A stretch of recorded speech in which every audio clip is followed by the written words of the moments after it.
What is God actually redeeming in us? What does it mean to be human? What is our mission in the world? Christians should seek the answers to these big questions, but we lack the theological tools to answer. Our vision of the purpose of God and of us humans can be myopic because we haven't steeped our minds in the truths about humanity found in the first chapter of Genesis, where it is revealed that we are created in the image of God. Dr. J. Richard Middleton, PhD from the Free University of Amsterdam, is the author of the book, The Liberating Image, the Imago Dei in Genesis 1 from Brazos Press, published in 2005. He is one of the foremost experts on this subject in the world, and we have him on this episode of the Reintegrate podcast. I'm Bob Robinson, and my co-host is Brendan Romigh. The Reintegrate podcast is the two of us from our different generational perspectives discussing with thought leaders the way we can reintegrate our lives so that everything we think, feel, and do is integrated with our Christian faith. Richard Middleton is professor of biblical worldview and exegesis at Northeastern Seminary. He also serves as adjunct professor of theology at Roberts Wesleyan College and adjunct professor of Old Testament at the Caribbean Graduate School of Theology in Kingston, Jamaica. Check the show notes for links to all his books and a way to connect with Hearts and Minds Bookstore to get 20% off if you mention Reintegrate.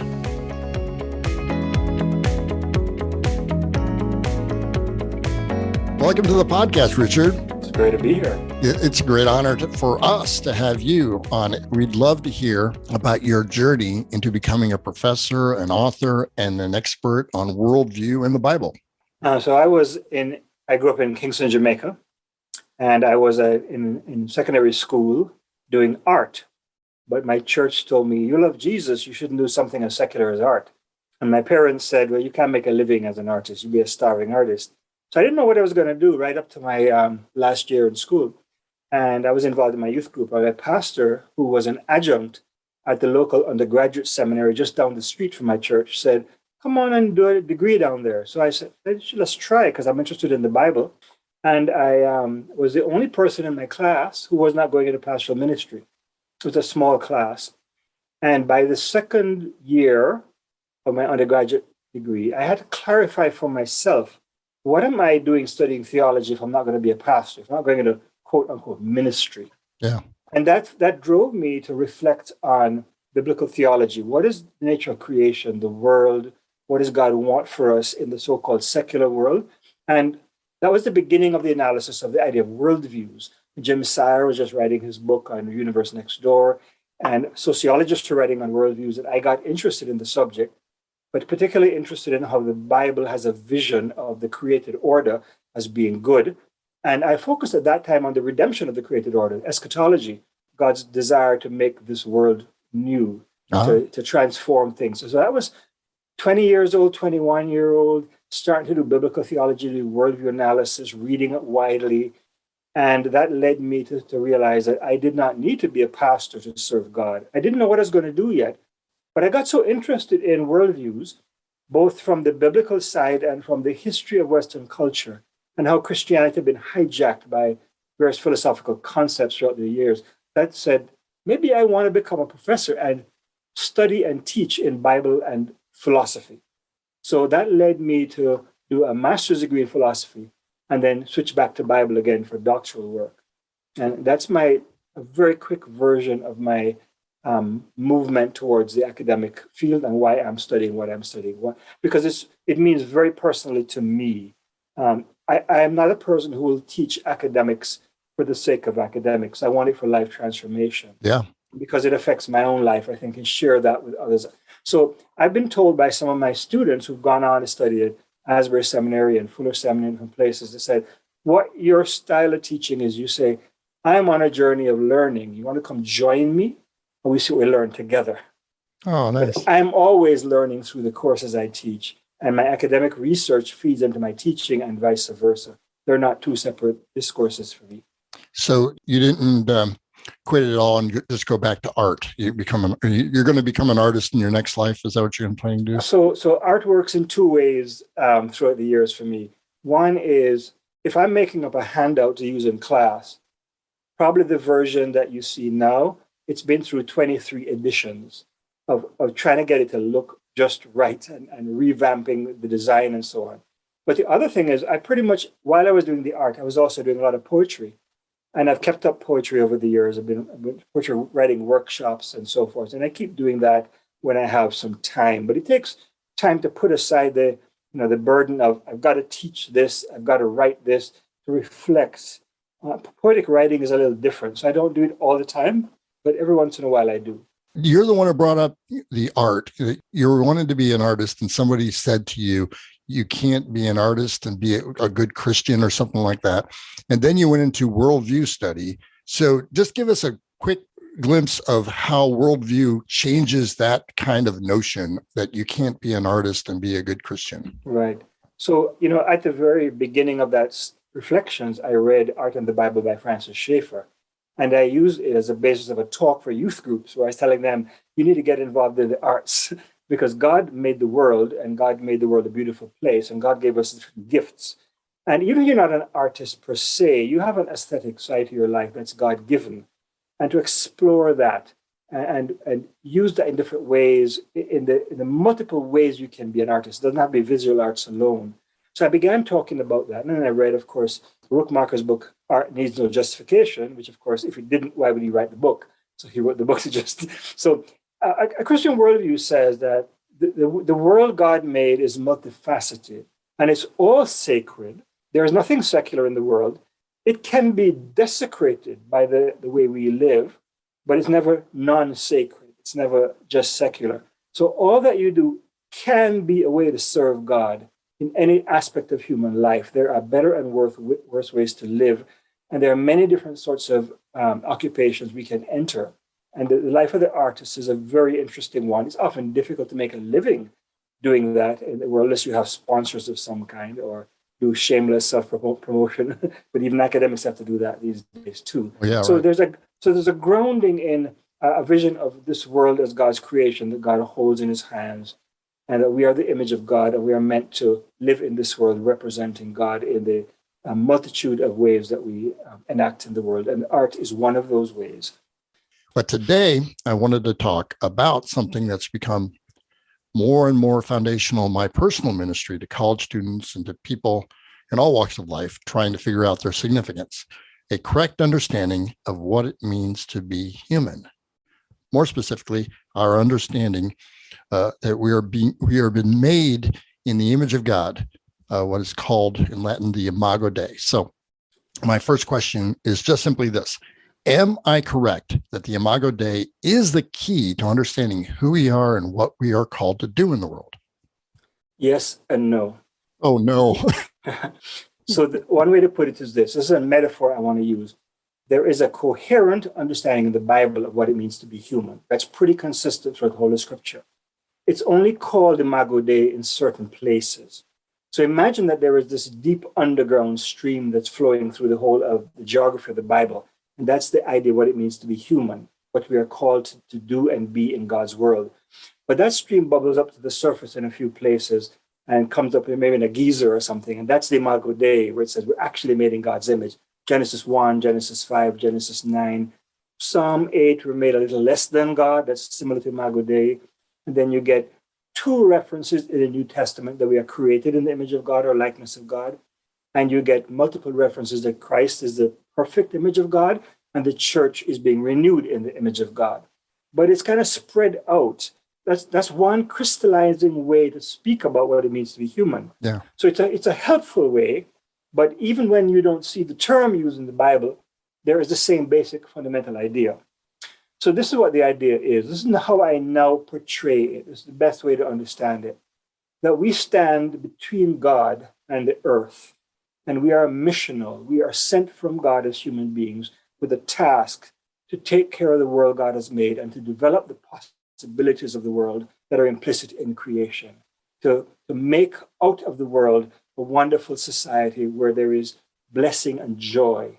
But we have royally screwed that up. And so Jesus came as the perfect one, who he would live the life that we didn't live. He was the bond between God and the world, between heaven and earth. That was the original human task. Imago Dei is helpful to get at that because in the ancient pagan world, an image in a temple was the image of the God who lived in heaven and mediated the presence of the God to the worshippers. By analogy, we stand between God and the world and mediate God's presence to the world by the way we live. Or if we live unrighteously, we block that presence off. We shut the world off from God's presence. God gave us the task to fill the earth and subdue it, bring it under control. That's agriculture in the ancient world. This is the basis of complex society. But when Genesis 6 comes along, the world is filled instead with violence, because that's what we've been doing. We've not been bringing God's presence into the world. We've been bringing corruption into the world. And before God saw that the earth was very good, Genesis 6, God looks at the earth and saw that it was ruined or corrupt. Shachat is the term that's used. So that's the calling that we have to mediate God's presence in the world by the complexity of our human life, by the ordinary mundane things we do. And that becomes the basis for understanding good Christology and also ecclesiology, what the church is meant to be. We are now the beachhead of God in the world as God is renewing humanity.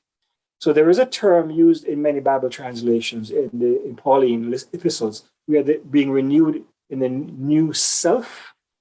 It's actually new humanity. Mm-hmm. King James would say that the new Adam. There's the old Adam and the new Adam, the old humanity, the new humanity. Self is an individualized version of that. It's a community of people who together are the body of Christ, who is the true image of God. So we are also now meant to be God's image in the world until that day when the earth is flooded with God's presence. And God is, to use Paul's language in 1 Corinthians 15, all in all, which is temple language. We are the image in the cosmic temple, meant to bring God's presence into the world by the righteousness of our life. It's my quick summary. So before we get into the nitty-gritty of the actual text of Genesis 1, can you give us some of the historical background from the ancient Mesopotamian world that you've shown actually kind of sheds light on the idea of the image of God? So I mentioned the image in the temple, this cult statue that ancient worshippers would have access to God through, or they thought so. That's what I use these days as a point of entry. But as I was doing my research on it, and I wrote this book, oh boy, how many years ago, 2005, which was my dissertation of 10 years of research. Back then, there was very little written in English on the subject. A couple of articles, now everybody's writing on it. But I had to explore all the ancient Near Eastern ideas. And what I came up with is that in both Mesopotamia and in Egypt, we have evidence from inscriptions and letters and so on that a particular king gets called the image of a particular god. It could be an Egyptian god or a Mesopotamian deity, but the king is thought to be the embodiment of that god who represents that God's rule on earth. So the king is being compared to the cult statue in the temple. He is the means that the people get in touch with their deity, one elite human being. The Bible would say, actually, the whole human race is the image of God. So it's a universalization or a democratization of the Imago Dei notion from the ancient Near East. And that's why image of God is associated with ruling the world in both Genesis 1, ruling the animals, and in Psalm 8, God has given us dominion over the various animal kingdoms and so on, because it's originally about the king being the royal image of God. As long as we don't separate artificially, as theologians often do today, the royal from the priestly, because in the ancient world, the king was always viewed as a priest of the deity. And by a certain time in Mesopotamia, before the Bible was ever written, the kings had taken over the role as a high priest of their culture. They controlled all the temples. So it was, at one point, priests in temples viewed that they were controlling the imaging of their God through their temples. But at a certain point, the king took all that over and said, I'm the one controlling it all. I am basically the fundamental priest of the whole nation. So when Israel is called out from all the nations, the whole earth is mine, but you will be for me a royal priesthood and a holy nation. It's the same image of God idea applied to the nation of Israel, that in the world, they are to be the mediators of God's presence and rule to all the other nations. When they fail, the Messiah comes who represents them to be the one who brings God's presence into the world. And that's why there is even a recent book called Jesus the Temple, because he represents the bond between heaven and earth. He is the perfect image of God. He is a royal figure. Messiah is a royal figure, yet a humble royal figure, who, unlike the king, who would basically say, I am the image of God, you're not, you're the hoi polloi, right? Jesus wants to include us. He gave us, I'm quoting John 1, the right to become children of God. And he brings many brethren with him. Paul says that, and the writer of Hebrews says that. So this is an empowering image of God, one who not only represents God in a unique way to the world, but he wants us to reclaim our Imago Dei status. That's what redemption is all about. So just from like the very foundation of who we are, we're humans given power and agency to rule and subdue. I mean, that is what our job description is from the very get-go. And what I'm hearing you say is that Jesus, that imago, that perfect image, is restoring that in us. Is that right? Yes. He not only embodies that as a perfect example, but through his death and resurrection, he now begins to effect transformation to those who come to him in repentance and faith, that we can become conformed to the image of God's Son. So that's language from Romans, right? Yeah, so there's a transformation in our own lives. Right. In principle. And it's democratization, and not just the kings, but every single human being, male and female, right, are created in the image of God. That had to have been shocking to the ancient world for that to be stated in the Hebrew scriptures. That would have had to have been completely different from everything they've ever heard, right? I think so. And what's interesting is that doesn't mean it was always practiced in ancient Israel, because the kings abrogated power for themselves. Right. And it's not always practiced. So the image of God we're created in God's image is the foundation of the priesthood of the believer in the New Testament. That each of us has access to God and can represent God in the world.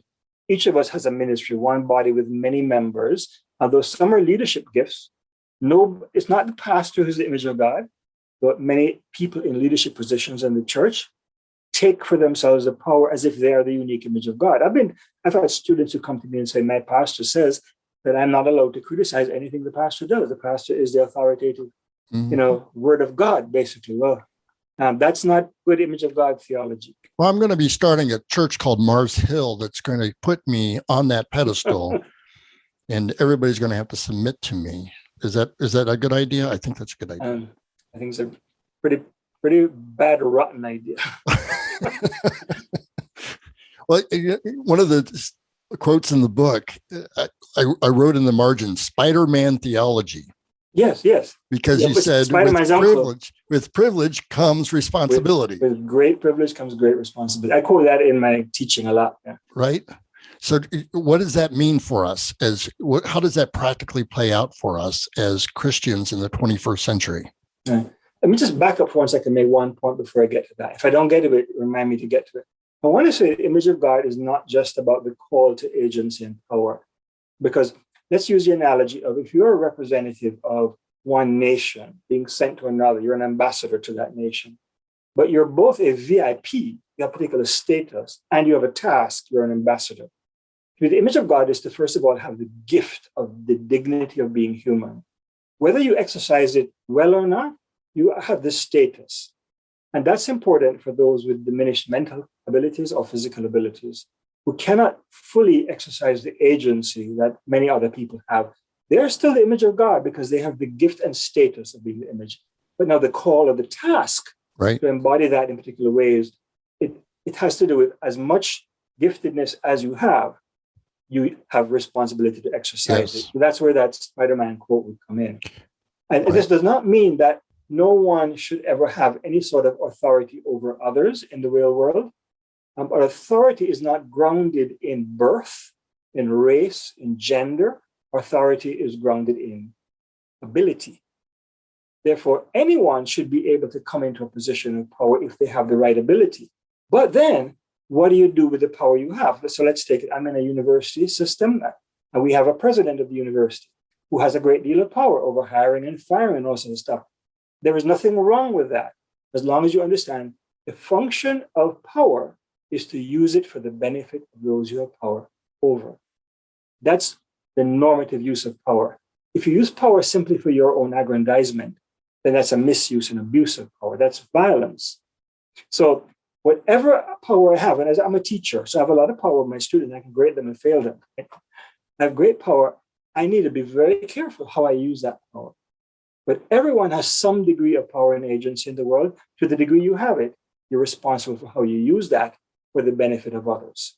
Jesus had the most power of anybody who ever walked the face of the earth, and yet he said, I did not come to do that. I came to serve, to put down my life for you people, Mark right? 10, yeah.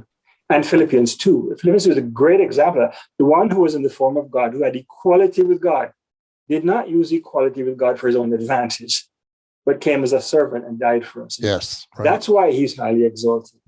So you point out that what God creates in Genesis 1 is actually a cosmic temple in which God is worshipped. Humanity is the image of God placed in that temple. Humanity represents the idol that represents God. This has implications about why God says not to worship idols, doesn't it? I think so.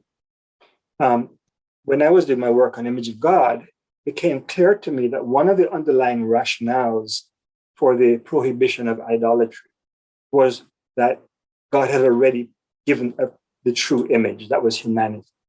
And so worshiping idols is actually a dehumanizing thing because it took away from our dignity to be God's image in the world. And I didn't find many people talking about that in the literature, about why idolatry was supposed to be prohibited. What's wrong with serving an idol? Well, it's fascinating that if you look at the beginning of the Ten Commandments, I think it's different people organize the commandments differently. But I think that the first and second commandment, in the way Protestants break it up, are significant. The first one says, you shall have no other gods beside me. That is, worship the Lord alone, don't worship any of the deity. The second one says, don't make an image of anything and bow down to it. I think the second one has to do with the humans are the true image. The first one is there's only one God. The second commandment is basically there's only one true image, that's humanity. That's why you don't have another image. And I did a bit of analysis in the book Liberating Image of the social nature of how priesthoods organize power in the world. So the idea of the image in the temple becomes the rationale for servitude of people to the priests. You got to bring the crops in and pay a tithe to the temple. Why? Because we're feeding the gods with sacrifices, but actually you're feeding the priests, right? So idolatry is not just about, do I overvalue something? That's the kind of pop Christian way pastors talk about. If you make something an idol because you value it too much, that's actually very trivial. That's bourgeois idolatry. Real idolatry is a system that controls us and takes away our power and makes us submit to some other ideal. Then that becomes now the controlling thing. And there's always going to be people in control of that who think that they don't have to submit because they're in power. Psalm 115 is very interesting. Psalm. It talks about how idols can't speak, can't walk, can't do all these things, that they're impotent in contrast to human beings. And it says, those who serve them will become like them. But not only those who serve them, also those who make them. That's the priesthood, you see. So whether you are one of the hoi polloi who have to submit to the temple system in the ancient world, or one of the priests or even the king, this text says all of them who are involved in the idolatrous situation are going to be dehumanized through the situation. So now on to the part that I think we've all been waiting for you to get to, which is Genesis chapter 1. So here's the text from Genesis chapter 1, and I'm going to read it for us, and then I'll kind of have you elaborate on what we see here. So this is Genesis chapter 1, verses 26 through 30. Then God said, let us make mankind in our image and our likeness, so that they may rule over the fish in the sea and the birds in the sky, over the livestock and all the wild animals, and over all the creatures that move along the ground. So God created mankind in his own image. In the image of God, he created them. Male and female, he created them. God blessed them and said to them, be fruitful and increase in number, fill the earth and subdue it. Rule over the fish in the sea and the birds in the sky and over every living creature that moves on the ground. Then God said, I give you every seed-bearing plant on the face of the whole earth, and every tree that has fruit with seed in it. They will be yours for food. And to all the beasts of the earth, and all the birds in the sky, and all the creatures that move along the ground, everything that has the breath of life in it, I will give every green plant for food. And it was so. So, Richard, can you move us through this passage and highlight the major parts of it that are important to understand as part of this narrative? Lots of it important. So God has been bringing into being in the first 3 days of creation various realms, separating light from dark. That's basically night and day, separating the waters above from the waters below by the air and the dome of the heavens, separating the land from the ocean. And so that's preparing the realms where he's then going to put the creatures. He puts the sun, moon, and stars in the heavens. He puts the birds in the sky, the fish in the sea, the land animals. And then he says, okay, now there's a certain kind of land animal. Let's make human beings. But they're going to be a little different. They're going to be in our image. And then that's drawing in this ancient Near Eastern background. And the twofold purposes of human beings there are to have dominion or rule over various forms of animal life and to fill and subdue the earth. Now, in our contemporary world where we have a huge amount of power in the world, rule or dominion and subduing are very harsh words. It sounds like it's an abuse of power. But as various biblical scholars will tell you, in the ancient world, it was very difficult to eke out a survival living through farming and agriculture and so forth. And all an ancient person would have understood by those terms is that to be God's image is to domesticate animals and to engage in productive agriculture. That's hard stuff, but that's just to get the food production going, right? As a basis for human culture. And the idea of having dominion over animals gets picked up in Psalm 8, where God gives us dominion or governance over various forms of animal life. And then Genesis chapter 2, which is the very next story of the garden, picks up on the agriculture. There was no one to till the ground. That's why God didn't cause anything to grow yet. Once he got water and created a human being, then he put the human in the garden that he's planted and said, you continue working this garden now, agriculture again. Or Psalm 104 picks up on the agriculture theme. God gave grass to cattle. What do cattle do with grass? They just put their heads down and eat. But he gave produce, plants, herbs, and so on to human beings, and they produced, according to Psalm 104, they produced oil, wine, and bread. They take olives, make oil out of it. They take grapes, make wine out of it. They take wheat and make bread out of it. So we bring the land into production. That's subduing the earth. So what Genesis 1 is doing is grounding the fundamental agricultural aspects of human society in nothing less than the royal status of human beings in the world. So to be a farmer is to be a very important thing in the Bible, to produce stuff that is useful for other people. And then you get the little poetic section in verse 27 that uses both the singular and the plural, right? In the image of God, he created him. In the image of God, he created them. Male and female, he created them. So the image of God is both unity of the human race and each individual. And it's also male and female. By implication, it's every social status and every mental ability. The whole human race is created in the image of God. And then God gives both humans and animals and birds food for living, the plants and the herbs and so forth. So God is portrayed in that whole story, and maybe you're going to get there, but I'm jumping the gun maybe. But God is portrayed as a God who gives power away. He creates the world. It's not for his own benefit. It's for the benefit of the creatures of the world. He puts the various spheres of land and sky and sea, and he puts the vegetation there, and then he creates creatures, and he says it's yours, and then God blesses them with fertility. In the ancient world, you want fertility, you offer sacrifices to the gods so that you can get your flocks and herds producing lots of babies and to get your crops working. But in the Bible, the plants have seeds in them for reproduction, and the animals are given the power of reproduction, and humans are given the power of reproduction, because God is giving power away rather than trying to hoard it for himself. So image of God means pay it forward. Take So with that, you don't have to go beyond Genesis 1. Genesis 1 already has modeled a creator who brings the world into being for the benefit of the creature and says, now humans are in my image. So what are you going to do with your power? You're going to use it for the benefit of others.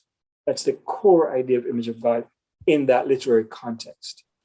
And then God rests on the seventh day and basically says, all right, I'm handing over rule to you. Let's see what you're going to do. And if you read on in Genesis, God is saying, hey, look what they did. I'm going to have to intervene now and bring redemption. Sorry, I cut you off there. No, it sounds like that would be different from the other ancient Near Eastern understandings of the gods being very, they fight with each other and they're very angry at human beings but they're very needy. They want. Yeah. You know, if you go to the flood story in the Atrahasis epic, is the big story of the flood in Mesopotamia. There's 2 or 3 other versions, Gilgamesh epic and so forth. But in Atrahasis, the gods are trying to thin out the population because there's too many people. And the noise of all these crowds of people is causing them to lose sleep at night. So they try different ways to thin things out. And the final way they try is a flood.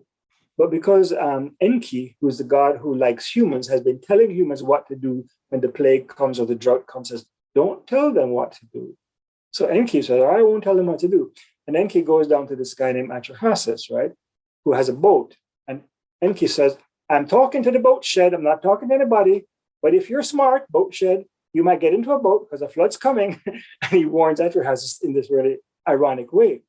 And Atrahasis then puts his family in the boat with some food and some beer. And they go off. And it's not a 40-day flood. It's a 7-day flood. And at the end of it, the whole human race is wiped out except for this man and his family. So guess what? The gods are starving because there have been no sacrifices offered for 7 days. So when Atrahasis comes out, he offers the sacrifices. The gods gathered like flies to smell it because they were like, oh, thank you, Enki, that you saved one guy. Now we have food from now on. So that's how needy the gods are. And one of my professors, who was an expert in Sumerian and Akkadian literature, suggested that texts like Atrahasis' epic are subtly making fun of the gods' neediness. They need us as much as we need them. See? Now, the flood story in the Bible picks up on Atrahasis by having Noah offer a sacrifice at the end of the flood. And the sweet odor does go up to God, but he doesn't need the sacrifice. But it's echoing the same story, but the flood is told in Genesis for a moral reason. The earth has become so corrupted by being filled with human violence that God is giving a fresh start. Whereas in Atrahasis, the gods are frustrated they can't sleep because there's too many people in the world. So they cut down on the population. Very different moral basis for the flood. And that's why the end of the flood story, it's the next place you have the Imago Dei notion mentioned after Genesis chapter 5. The genealogy of Adam mentions it. In chapter 6, in chapter 9 of the Genesis, God says, okay, now nobody should kill anybody else. If you do, there's going to be a penalty. Why? Because humans are made in the image of God. So after the flood, God institutes law about murder to limit human violence, because the problem is not overpopulation. The problem is violence. It's interesting how modern that sounds to us. Now, Augustine would say the problem is hubris, pride, that kind of stuff. The Bible says, no, the problem is interhuman violence. We violate other people with the power God has given us. So we fill the earth not with God's presence, but with corruption. You say in your book that Genesis 1 is a critique of the other Mesopotamian mythologies. This year I read Against the Gods by John Currid, who says a lot of the Old Testament is a polemic against the other stories out there that they're not written in a vacuum. Most people think of, I'm reading Genesis 1, so that was written when Genesis 1 happened. So I'm hearing the story from the, but it's actually written as a polemic or as a critique of what else is out there. Mm-hmm. The nuance I'd make is Genesis. There are certain texts within the Old Testament that are very explicitly polemical against ancient Near Eastern mythologies. Genesis 1 is an implicit polemic. It doesn't state itself as a polemic. It's like it's a very artistic, sideways polemic. It just portrays an alternative world. Hint, hint, not the world they have. It's a different vision of the world. It's sort of like if you have a child who is maybe ADHD and can't hear you very well, sometimes we were told, and this happens with children also who are very aggressive and have a strong sense of self. If you tell them, stop doing that, that doesn't help. But if you kind of obliquely say, we shouldn't be doing that, it actually works better. I found that with my kids growing up. So instead of saying Mesopotamian theology is wrong, here's the alternative, it just says, there's another way to look at it. Hint, hint, the other way is wrong. So it's a better way. Instead of just pulling the rug out from under us, it gives us a better carpet to stand on, a better foundation. So it is a critique, I believe that, but it's an implicit critique. And that's why you'll have some biblical scholars say, Genesis 1 is not polemic. Well, yeah, it's not explicitly polemic, but it's implicitly polemic. It is basically a critique of the ideologies of the ancient world, but not upfront, more subtly. Reminds me of when Jesus said, you've heard it said, but now I say to you. It's like, this is what everybody believes, and you've heard it said this. Yeah. And the analogy I give today to help people understand that is, if you're going to preach a sermon in a church, I mean, people have been preaching a long time know this. Maybe church members don't always get this. But you always you're not just making a claim, making a positive point, you're also critiquing some alternative way of thinking in every sermon. So you're interacting with it, whether you're explicit about it or not, you're doing that. And if there is something going on in the culture that you want to address, you will often, mention it or allude to it in your sermon. And so Genesis 1, think of it as it's alluding to the cultural constructs of the ancient Near East about what the gods are like, what creation is like, what human beings are like. It's really an implicit critique of that. Getting back to the image, it's important to get image and then our work in that order, right? What Reintegrate is reintegrate faith, life, and vocations. So, I talk a lot about vocations and about what our callings are, what our work is. And they're like, so you're saying that work is really important, that's who we are. And I'm like, no, work is really important. It's so important that it flows directly out of who you are. Yes, that's right. Directly. Like, boom. It's like, here's who you are. This is what you do real fast. But it's one comes first, who you are, and then what you do. So I like what you're saying. Someone who has not the capabilities to think or have agency still has full dignity as in the image of God. The way I put it is this. The full range of human activities that we engage in come out of who we are as image of God. Work is one aspect of that. Now, it's important for us because work takes up a lot of your time for most of your life. So it's really crucial that that is integrated in a sense with your core sense of identity. Now, a lot of people, the work that they do and the way that they do it is not very well integrated. But integration will happen whether you are intentional or not, in that the way you engage in your work will affect your sense of identity if it doesn't work the other way. And it may dehumanize you, actually. And that's not just because you're doing a menial job. There could be all kind of very powerful, high-powered, white-collar jobs that can dehumanize you too, because we're not engaging it out of our own life. And I come out of a tradition, that's called the holiness tradition, which is a version of the Wesleyan tradition. And Wesleyans think about integration a little different from the Reformed tradition. I was shaped by the Reformed tradition in my academic studies and so on. But the notion of the integration of faith and life or faith and studies comes out of Reformed tradition. But a Wesleyan or a holiness person would say it this way: it's like, I do not integrate two things. I live within the world of Scripture and the biblical worldview, not as a set of conceptual frameworks, but as the river of my life. I am swimming down the river of the Christian faith with a whole bunch of others, and we're the church, and we're trying to follow Jesus down this river. As we are immersed in this river, out of us flows a river of living waters, if you will, and out of that comes our work. So I do not stand outside of my faith and my work and somehow integrate them as if I'm an autonomous subject. rather I immerse myself, I indwell scripture and the biblical worldview. And out of that, I see different ways to do my work. I could be in a particular job, and because I'm a Christian, I've been morally shaped and formed in my character by Christianity. I would say, I can't work that way. I got to do it differently because I have different set of values, or I question things in my job, or I may even at some point say, I can't work in this job and keep my integrity. So integration is it's being integral more than doing the activity of integration. Right. You know? Integer. So what you reintegrate is integer. So it's I am one thing, this whole thing. Instead of I'm a Christian on Sunday and I do this work on Monday. It's like, no, I am all of this at the same time. And I've got to think about, how does God want me to make this all the same fabric of my life, right? No compartmentalism, no splits. So I wanted to get to, how does sin damage the image of God?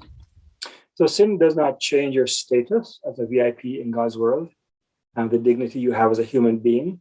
But what sin can do then is sin affects the way we function as the image of God, the way we live that out.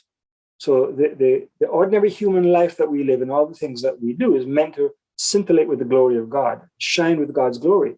But instead it gets corrupted and it gets darkened, and we block the presence of God from being in the world.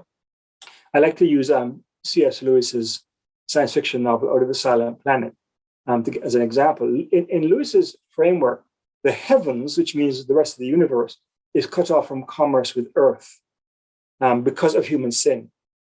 Human sin cuts us off. And I say that's what we do. Sin cuts off earthly life from the full presence of God. It sort of drives God's presence out of the world, in a sense. And as we live righteously, we bring God's presence back into the world. I know that's not the way Christians often think. We think of God as omnipresent, but there is a whole stream in the Bible from Old to New Testament for the coming of the Spirit into the world through the way we live until that day when God is all in all. And so I want to think about how sin affects ordinary human life. So in anything that you do, right, there's better and worse ways to do that. So if I am a parent, there's ways to be a good parent, and there's ways to be a bad parent. That's all having to do with how sin affects the image of God. It affects our ethical life in God's world. It doesn't affect our dignity as God's image. It affects the way we embody that. That's interesting. I've always thought of it as sin has cracked the image or broke the image in some way, and it's being healed. But you're not saying that, are you? Well, if you see, image can refer to status or action. Okay. To gift and call. So it doesn't crack the dignity, the gift, but it changes the call. It fractures the call, the way we actually live. So your metaphor works fine if we make that distinction, I think. And so you had referred to this earlier, that now Jesus Christ comes and he is restoring humanity. You know, some verses that I often teach on, Colossians 1:15, the Son is the image of the invisible God, the firstborn over all creation. 2 Corinthians 3:18 says, and we all who with unveiled faces contemplate the Lord's glory are being transformed into his image with ever increasing glory. Yeah. My favorite passage is Romans 8. You know, in all things, God works for the good of those who have loved him and called according to his purpose. The good, God is always good, going to do everything for my good. But then the passage continues and it says, for those God foreknew, he also predestined to be conformed to the image of his Son. So people say, of course, Jesus is the image of God. He's God.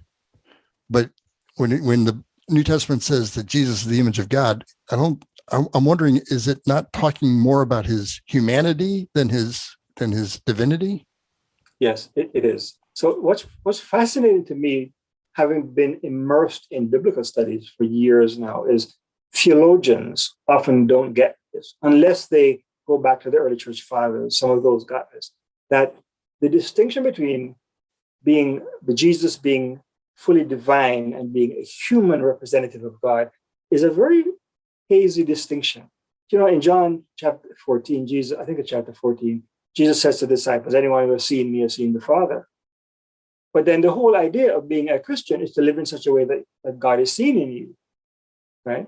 And he tells the disciples that you're going to do greater deeds than I ever did. So, he is the perfect image of God. That's because he is the perfect human being through whom God shines without anything blocking the vision of who God is. That sin that we were talking about earlier. Sin that we were talking about, yeah. It's not about humanity doesn't block God. We're made to be the representative of God. We are perfectly constructed as human beings to be the site of divine presence in the world. Jesus, though, did it without sin. That's why he's the perfect image of God. And we are being conformed to that.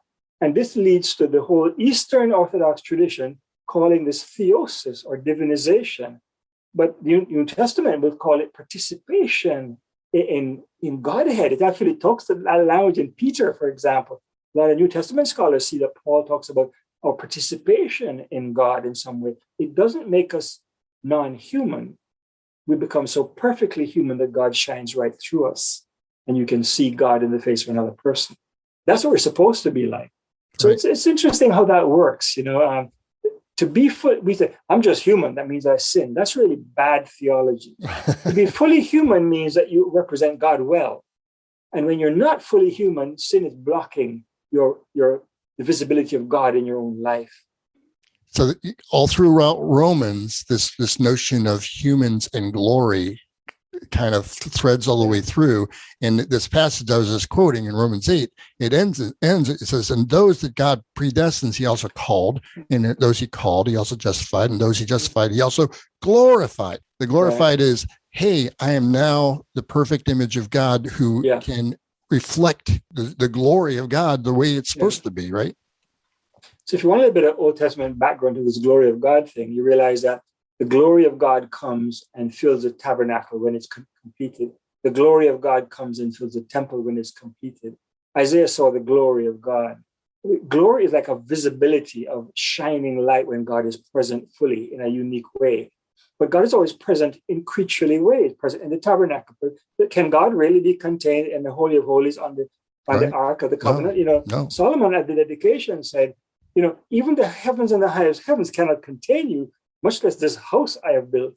And yet the paradox of Scripture is that God has chosen to be present in the temple and the tabernacle, but also in the man Jesus perfectly, and now in the church as we are being renewed until that day when the New Jerusalem shines with the glory of God. And New Jerusalem, of course, is the people of God in Revelation. So the glory of God to be seen in us is a paradox because it means that you see in a human being that God is present, and that's not idolatry if it's done properly. So in 2 Corinthians 3:18, that we're being transformed with glory upon glory, I think is how the Greek reads, right? It just keeps on getting more glorious as we get closer to the image of Christ, who is the image of God. Yes. I was going to say that it's really, really interesting to think the depth of that, not just like that's a good thing and that's like a sign of the fruit of the Spirit, which is kind of how I think I've always thought of it. It's not just a fruit of the Spirit type thing. That's our original created intent type of thing. That's us getting closer to what we were originally supposed to be, not just because we're closer to God, but because that was the function God created us to do. Yeah. That's really, really interesting. When I first became a Christian, I believed in everything, but it just still kind of like cognitive dissonance of, okay, why didn't God just like wave a magic wand and say, you're all saved? It didn't make sense. What's with this becoming a human thing? What's the incarnation all about? So this incarnation is so key to us becoming human again. Could you talk about that a little bit? Yeah, a lot of Christians they think that basically the only important part about Jesus is death and resurrection. The rest is just prelude. But the rest is not just him modeling what it means to be human. It's him starting to bring a community of redeemed people together. Because I'm going to use language now from philosophy, from Richard Rorty, that we don't have access to truth by skyhooks, but rather by toe holes. Now, that's his notion of what philosophy is. Let me apply that to this. God does not wave a magic wand, that's a skyhook, and make everything different. he works through the historical process. He comes into the world as a human being. Well, he's come before. The coming of Jesus is not the first coming of God into the world. When you read the prologue of John, and the light that comes into the world is rejected, that's pre-verse 14, where it says the word became flesh. That's the light of God keeps on coming into the world in manifestations in the Torah, in the wisdom literature, in the temple, and so forth, in the prophetic literature. God is coming into the world. And finally, God comes in this unique way that, all the other revelations were minor compared to this one. But he's come into the world, and he's a humble Galilean peasant who goes around, just grows up like an ordinary person and engages in a trade, probably has calloused hands and cuts on his fingers from the stone masonry and the carpentry he was doing. And then finally starts a mission to call people to himself, broken, fragile people, Andrew and James and John and Peter and so on, and to bring them together. And it's a weird bunch of people, my goodness. And if you watch the TV show The Shows, and you see just how weird they really are, that's true to the Gospels, really it is. And these people are the core of a new society that is going to make an impact on the rest of the world. Well, God is working through that process. And that's the way God has always worked, through the historical process. He doesn't just jump in from the outside. He works through the ordinary created means that we have in the real world. So the whole gospel story is the story of the birth, growth, and then the ministry of Jesus and his rejection, and then his death and resurrection. All of that is part of the mission of who he is and who he was. And it's not over, because he's coming again. And he's coming again in glory to bring redemption to the world. And the whole question of the kingdom of God is not, you want to be saved? Bad question. Question is, the kingdom is coming and God's bringing a radical transformation in the world. You want to be part of that. You want to be transformed along with the rest of the world. Right. Or you want to get stuck and be, the meek inherit the earth and the rest don't inherit the earth. I don't know what happens to them exactly, but it's cosmic disinheritance. And that's they inherit the moon. Inherit the moon, or Jupiter or something. I don't think so. We really appreciate you being here, Richard. This has been a great conversation. It's great having you on the show, Richard. Thank you. Good. Thank you. Take care.